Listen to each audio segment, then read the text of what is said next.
દેશમાં વધતી મોંઘવારી અંગે કેન્દ્ર સરકાર પાસે જવાબદારી અને રાહતની માંગ શ્રી ગીતાબેન પટેલ। દેશમાં સતત વધી રહેલી મોંઘવારી મુદ્દે કેન્દ્ર સરકાર પર તીવ્ર પ્રહાર કરતા ગુજરાત પ્રદેશ મહિલા કોંગ્રેસના પ્રમુખ શ્રી ગીતાબેન પટેલે જણાવ્યું હતું કે આજે સામાન્ય જનતાની સૌથી મોટી સમસ્યા મોંઘવારી છે, પરંતુ સરકાર આ મુદ્દે ગંભીર પગલાં લેવા નિષ્ફળ રહી છે।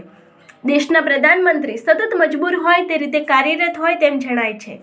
પીએમ કોમ્પ્રોમાઇઝ તે દેખાઈ રહી છે। દેશનો સામાન્ય નાગરિક, ખેડૂત, મજૂર, મધ્યવર્ગ અને ગૃહિણીઓ મોંઘવારીની મારથી સૌથી વધુ પ્રભાવિત છે। રસોડાનું બજેટ સતત બગડી રહ્યું છે અને આવશ્યક વસ્તુઓના ભાવમાં ભારે વધારો થતાં કરોડો પરિવારોની આર્થિક સ્થિતિ પણ નબળી પડી રહી છે। પેટ્રોલ ડીઝલના ભાવમાં સતત વધારો, રસોઈ ગેસ સિલિન્ડરના વધતા ભાવ, ખાદ્ય તેલ, દાળ, શાકભાજી અને રોજિંદા જીવનમાં જરૂરી અન્ય વસ્તુઓની મોંઘવારીના કારણે સામાન્ય પરિવારોની કમર તૂટી ગઈ છે। સરકારની આર્થિક નીતિઓ મોંઘવારીને નિયંત્રિત કરવામાં સંપૂર્ણપણે નિષ્ફળ રહી છે। પેટ્રોલ અને ડીઝલ પર અતિરિક્ત કર વસૂલાત અને આવશ્યક વસ્તુઓના ભાવ નિયંત્રિત કરવામાં સરકારની નિષ્ક્રિયતાના કારણે જનતા પર સતત આર્થિક બોજો વધી રહ્યો છે। જ્યારે દેશની જનતા મોંઘવારીથી પરેશાન છે, ત્યારે સરકાર વિવિધ મુદ્દાથી લોકોનું ધ્યાન ભટકાવવાનો પ્રયાસ કરી રહી છે। ગુજરાત પ્રદેશ મહિલા કોંગ્રેસ સમિતિના પ્રમુખ શ્રી ગીતાબેન પટેલે આજ રોજ દેશની જનતા માટે કેન્દ્ર સરકાર સમક્ષ મુખ્ય માંગણીઓ કરતા જણાવ્યું હતું કે પેટ્રોલ અને ડીઝલ પર લગાવવામાં આવેલા અતિરિક્ત કરોમાં તાત્કાલિક ઘટાડો કરવામાં આવે, રસોઈ ગેસ સિલિન્ડરના ભાવમાં ઘટાડો કરીને સામાન્ય પરિવારોને રાહત આપવામાં આવે, ખાદ્ય પદાર્થો અને આવશ્યક વસ્તુઓના ભાવ નિયંત્રિત કરવા માટે મજબૂત અને અસરકારક નીતિ અમલમાં મૂકી શકાય। મોંઘવારીથી પ્રભાવિત ગરીબ અને મધ્યવર્ગના પરિવારો માટે વિશેષ રાહત પેકેજ જાહેર કરવામાં આવે। મોંઘવારી આજે દેશનો સૌથી મોટો જન મુદ્દો બની ગઈ છે અને મહિલા કોંગ્રેસ આ મુદ્દાને સંસદથી લઈને સડક સુધી મજબૂતીથી ઉઠાવતી રહેશે।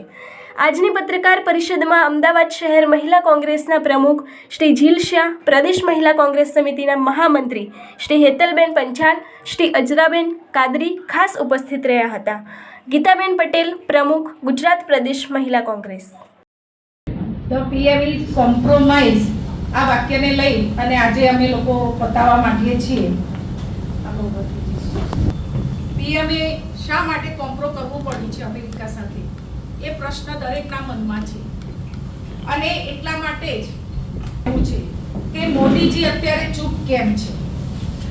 હરદીપ પુરી જે કેન્દ્રીય મંત્રી છે અને પેટ્રોલિયમ મંત્રી છે, છતાં પણ અત્યારે હાલ આપણે સૌ જોઈ રહ્યા છીએ કે કૂદકે ને ભૂસકે મોંઘવારી વધી રહી છે, પેટ્રોલ ડીઝલના ભાવ વધી રહ્યા છે, ગેસના ભાવ વધી રહ્યા છે અને આને લઈ અને આખા દેશની અંદર પ્રજા ત્રાહિમામ થઈ રહી છે। મોદીજી જ્યારે ઇઝરાયલના પ્રવાસે જઈને આવ્યા અને પછી એમને ફાધર ગણાવ્યા, પછી તરત જ આ યુદ્ધ ચાલુ થઈ ગયું।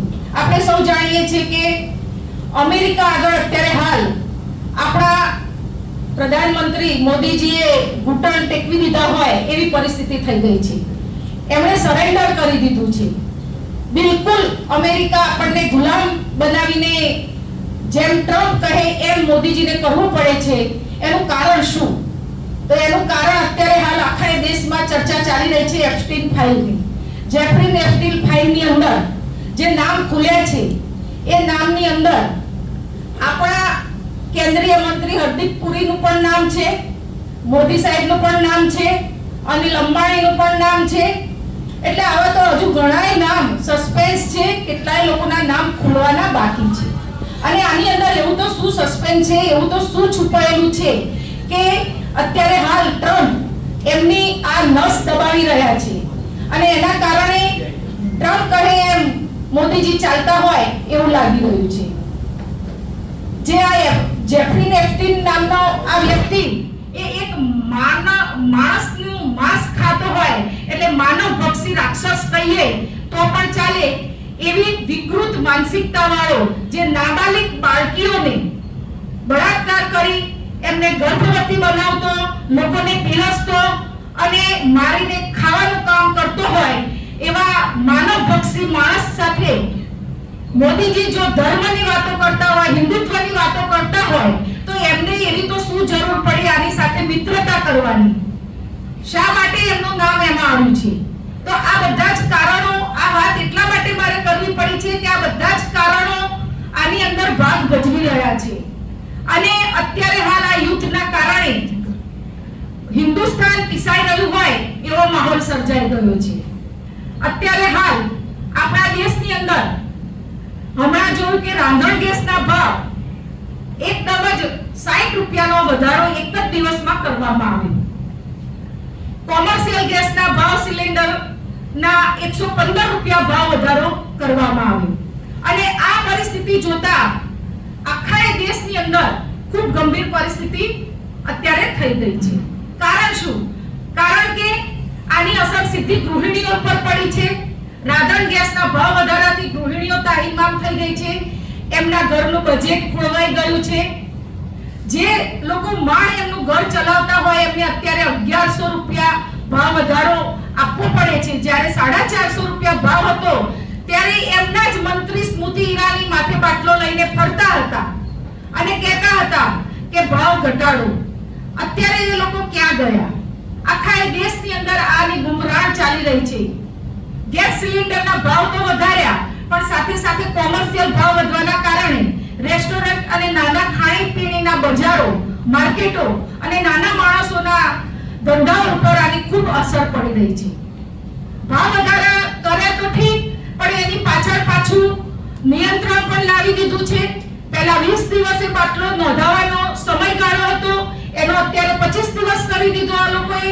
25 દિવસ પછી જ ગેસ સિલિન્ડરની નોંધણી થાય, ત્યાં સુધી નોંધણી ના થાય અને નોંધણી થયા પછી પણ 10 દિવસ પછી આપણને સિલિન્ડર મળે. એટલે 35 દિવસે આપણા ઘરમાં સિલિન્ડર આવે. અત્યારે હાલ દરેકના ઘરમાં 15-20 દિવસ માં સિલિન્ડર ચાલે છે. તો પછી બાકીના દિવસોમાં માણસો શું કરશે? ગૃહિણીઓ શું કરશે? રસોઈ કઈ રીતે બનાવશે? એ એક સમસ્યા ઊભી થઈ ગઈ છે. અને આ કારણે તમામ ગૃહિણીઓ અત્યારે હાલ પરેશાન છે. અત્યારે તમે જુઓ કે દરેક એજન્સી ઉપર ગેસ સિલિન્ડર મેળવવા માટે લાઈનો લાગી છે. અને આ લાઈનો લગાવવાનું કામ આ મોદી સાહેબે કર્યું છે. કેન્દ્રમાંથી જે ભાવ વધારો આવ્યો છે એના કારણે અત્યારે હાલ જે માહોલ ઊભો થયો છે એ કઈ નવાઈની વાત નથી. લાઈનો લગાડવાની આદત તો આ લોકોને વર્ષોથી છે. નોટબંધી કરી તો પણ લાંબી લાઈનો લગાવી હતી અને એ લાઈનોમાં સવારે 4 વાગ્યાથી લઈ અને રાત સુધી લાંબી લાઈનોમાં કેટલાય લોકો મૃત્યુ પામ્યા હતા.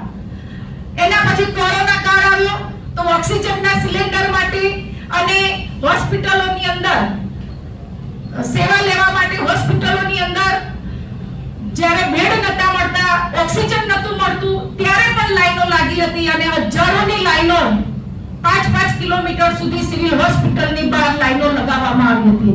અને એ લાઈનોની અંદર કેટલાય લોકો મૃત્યુ પામ્યા છે, જેમને સારવાર નથી મળી, ઓક્સિજનના બાટલા નથી મળ્યા, ઓક્સિજન પૂરતો હોસ્પિટલોમાં દર્દીઓને નથી મળ્યું અને એના કારણે કેટલાય દર્દીઓ લાખોની સંખ્યામાં દેશની અંદર લોકો મૃત્યુ પામ્યા હતા. આ લોકો 15 વર્ષથી એમની સરકાર ચલાવી રહ્યા છે ત્યારે જ્યારે પણ આવી સંકટ આવે ત્યારે ઘંટ વગાડો, થાળી વગાડો, દીવા પ્રગટાવો. મારે એમ કહેવું છે કે મોદીજી તમે અત્યારે ક્યાં ગયા છો? અત્યારે દિલ્હીની અંદર સંસદ સત્ર ચાલી રહ્યું છે ત્યારે મોદીજી તામિલનાડુમાં જઈને બેઠા છે ચૂંટણી પ્રચાર કરવા માટે. કારણ શું? કારણ કે એ સંસદની અંદર જવાબ આપી શકે એમ નથી. વિપક્ષ જ્યારે સવાલો ઉઠાવે છે તો એનો જવાબ મોદી સાહેબ પાસે છે નહીં.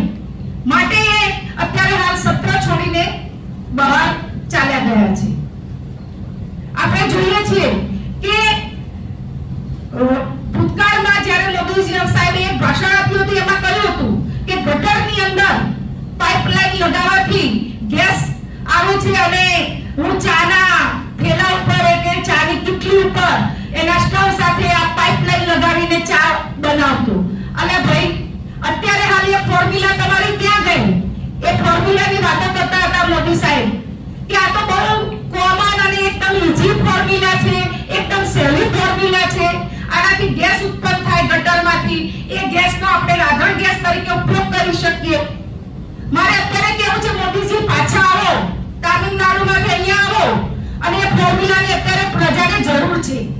આવીને બતાવો તમારી ફોર્મ્યુલા. અત્યારે ગૃહિણીઓને જરૂર છે રસોઈ કરવા માટે. એ તમારી પાઇપ વાળી ફોર્મ્યુલાની અત્યારે બધાને જરૂર છે. હવે સમજાવો ને, ખાલી વાતો કરવાની, ખાલી પ્રજાને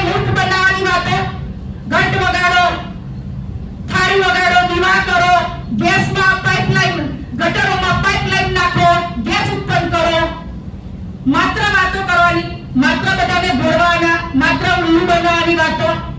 અત્યારે હાલ દેશની પરિસ્થિતિ ખૂબ ખરાબ થઈ ગઈ છે. મોંઘવારી કૂદકે ને ભૂસકે વધી રહી છે.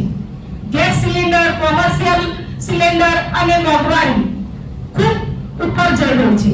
જ્યારે દેશના નાગરિકનો પગાર વધતો નથી, એનો પગાર તો ત્યાંના ત્યાં છે. એક બાજુ મોંઘવારી ઉપર જાય છે, એક બાજુ એનો પગાર, એની આવક ત્યાંને ત્યાં સ્થિર છે.